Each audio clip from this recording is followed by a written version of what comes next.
नमस्कार, बहुत स्वागत है आपका आपके पसंदीदा प्रतिशोध में। आज बहुत महत्वपूर्ण खबरें। एक तो आप लगातार वो फोटोज देख रहे होंगे जो एससीओ से आ रही हैं। एससीओ की उन तस्वीरों में बहुत स्पष्ट दिखाई दे रहा है कि भारत, ये जो नए तरह का एक अलाइनमेंट बन रहा है, उसमें भारत कितनी महत्वपूर्ण भूमिका में है। ये भी कि अलाइनमेंट बनने देने में सबसे बड़ी भूमिका ट्रंप की है। ट्रंप ने जाने अनजाने अपना पैर ही जाकर कुल्हाड़े में मार दिया है। क्या यही वजह है कि पिछले कई दिनों से वो दिखाई भी नहीं दे रहे हैं? पूरी दुनिया ये सोच रही है, ये जानने की कोशिश कर रही है कि वो गोल्फ खेलते खेलते अचानक नदारद कहाँ हो गए, वो क्यों दिखाई नहीं दे रहे हैं। कई तरह की र्यूमर्स, कई तरह की अफवाहें भी उड़ रही हैं और उनके सामने नहीं आने से उन अफवाहों को और बल मिल रहा है। और शहबाज शरीफ, उनका चेहरा देखिएगा आज की इस तस्वीर में, आपको समझ में आ जाएगा कि पाकिस्तान की और पाकिस्तान के नेताओं की हैसियत क्या है। लेकिन पहले ये खबर देखिए, एससीओ समिट में पाकिस्तान की बेइज्जती। पीएम मोदी का पाकिस्तान को कड़ा संदेश। डिनर हॉल में शहबाज शरीफ को किया इग्नोर। शहबाज देखते रहे, मोदी पुतिन हाथ मिलाकर आगे बढ़ते रहे। शहबाज शरीफ देखिए वहां किस तरीके से खड़े हुए हैं, इग्नोर्ड। ऐसा जैसे ये दोनों ही बड़े नेता उनको सी थ्रू कर रहे हो, ऐसे जैसे कोई हवा हो। उन्होंने उनकी प्रेजेंस को ना तो नोटिस किया, ना एक्नॉलेज किया। शहबाज शरीफ हाथ बांधे खड़े हुए हैं।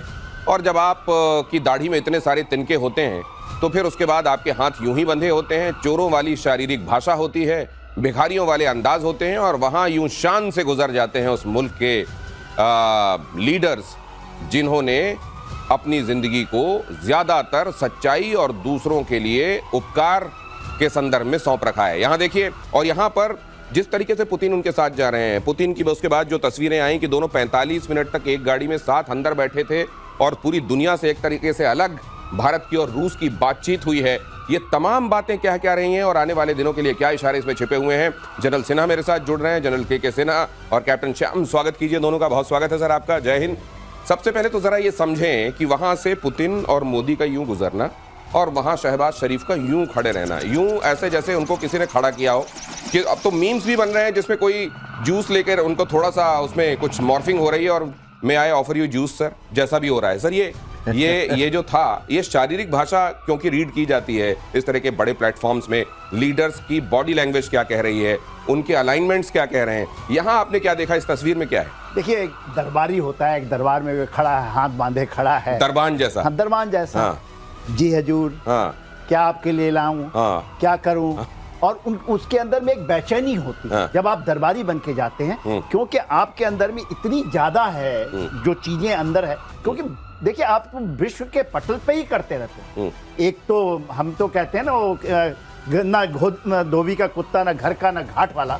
आप दोनों के साथ जुड़ते हैं कि उनके अंदर में चोर है, मन में चोर जो होती है ना, कि हम चोरी कर रहे हैं, चाइना के साथ भी चोरी कर रहे हैं, अमेरिका के साथ, भारत के साथ तो करते ही रहते हैं। तो क्या हालत होगी? किसी ने तो बटलर कहा कि कहीं ऐसा तो नहीं होगा कि ट्रंप ने भेजा हो कि जाओ ठीक है वहां की खबरें बताना, लेकिन वहां कायदे में रहना, हाथ बांध के खड़े रहना, बस अपने आंख कान खोले रखना और फिर बाद में मेरे को टेलीफोन कर देना। देखिए, सावधान तो उनको पहले ही हो जाना चाहिए था। किसको?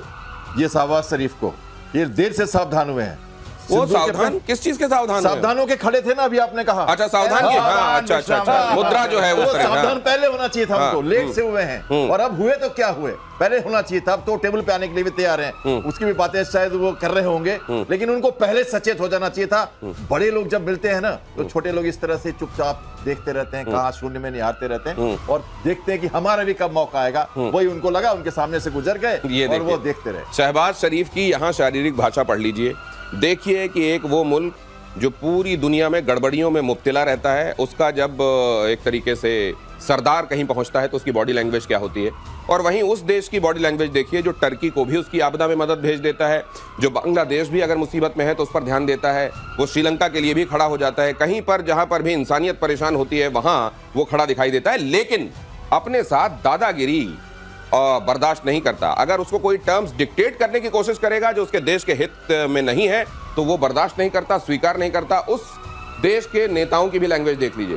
पुतिन भी उन्हीं में से एक हैं जिन्होंने नेटो की दादागिरी को बर्दाश्त नहीं किया, और भारत के प्रधानमंत्री भी उन्हीं में से एक हैं जिन्होंने भारत के ऊपर जो ट्रेड के नाम पर थोपी जा रही चीजें थी, जिनमें भारत के रहने वालों और भारत के किसानों का भला नहीं था, उन्होंने कहा हमको ये नहीं चाहिए, हम पे आप थोपिए मत। और फिर अगर आप इस तरीके से अपने सैंक्शंस का और टैरिफ का डर दिखाकर हमसे चीजें करवाना चाहेंगे तब तो भूल जाइए। ये होती है रीढ़ की हड्डी, और रीढ़ की हड्डी का सीधा होना। और जब रीढ़ की हड्डी होती ही नहीं है तो आप चाइना की तरफ भी होते हैं, अमेरिका की तरफ भी होते हैं और खड़े होते हैं यूं हाथ बांधकर। अगली खबर देखिए, चीन में एससीओ के मंच से पीएम योगी ने पाकिस्तान को खूब फटकार लगाई। सीमा पार आतंकवाद को लेकर पाकिस्तान की किरकिरी हुई। एससीओ के ज्वाइंट स्टेटमेंट में आतंकवाद की आलोचना, आतंकी और आतंक के प्रायोजकों को न्याय के कटघरे में लाया जाए। शहबाज शरीफ जब वहां खड़े हुए हैं, बैठे हुए हैं, उस समय एक तरीके से उनके मुंह पर तमाचे मारे जा रहे हैं। ये बातें उनको तमाचों से ज्यादा लग रही होंगी।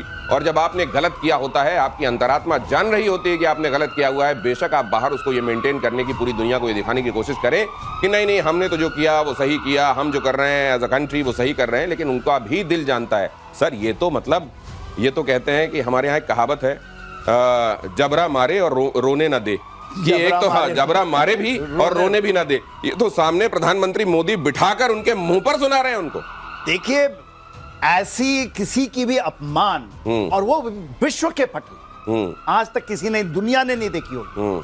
आप और वो कहते हैं हम तो आकाश से भी, हिमालय से भी ऊंचे दोस्त हैं और समुद्र की गहराई से भी ज्यादा है। इसी चाइना को तो यही कहते हैं ना।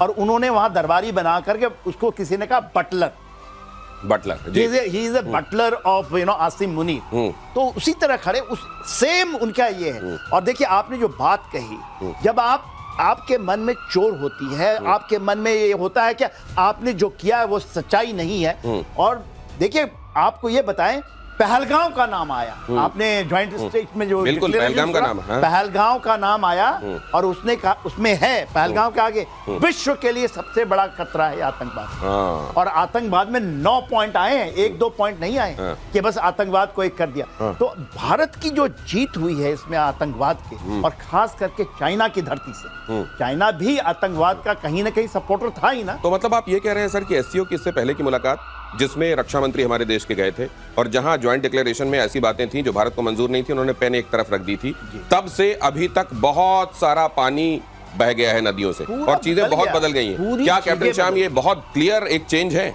बहुत बड़ा चेंज है। आपसे मैंने पहले भी कहा था कि जब उन्होंने अपनी कलम रखी थी वहां पे, तो बहुत ही अच्छा बड़ा संदेश दिया था उन्होंने पूरे विश्व को कि हम इसकी बात नहीं मानते। अगर आप नहीं कहते पहलगांव को अटैक, हालांकि चाइना ने बाद में ये कहा कि हम टेररिज्म के अगेंस्ट हैं, पाकिस्तान बहुत अच्छा काम कर रहा है, लेकिन साथ में ये भी कह दिया। तो ये डबल नीति थी, उसके अगेंस्ट में क्लियर कट प्रिसाइज डिक्लेरेशन हुआ है जिसमें उन्होंने सारे पॉइंट्स क्लियरली कहे हैं और उनके तो और स्पष्ट आपसे पूछता हूं, पाकिस्तान को लेकर चाइना की अभी तक जो स्ट्रैटेजी रही है उसमें एक बहुत एविडेंट शिफ्ट देख रहे हैं क्या? देखिए, एससीओ समिट में मुद्दा होता है टेररिज्म का, पर्यावरण का, कोऑपरेशंस का। ये ज्यादा ट्रेड का जगह नहीं है, ये जगह बनाई गई थी इन मुद्दों के लिए, रीजनल स्टेबिलिटी के लिए, और इसमें टेररिज्म पहला पक्ष है। उस हिसाब से चाइना जो कह रहा है, क्योंकि अगर वो होस्ट है तो उसे तो वो फ्रेम तो रखना पड़ेगा, और उस फ्रेम के हिसाब से उसने पाकिस्तान को क्लियरली कहा है। अगर वो नहीं कहेगा तो आज के दिन में चाइना का कोई वर्चस्व रहेगा ही नहीं, उसकी रीढ़ की हड्डी खुद ही खराब हो रही है। तो उसको फेथ में लेना है विश्व को, और उस फेथ में लेने में पाकिस्तान को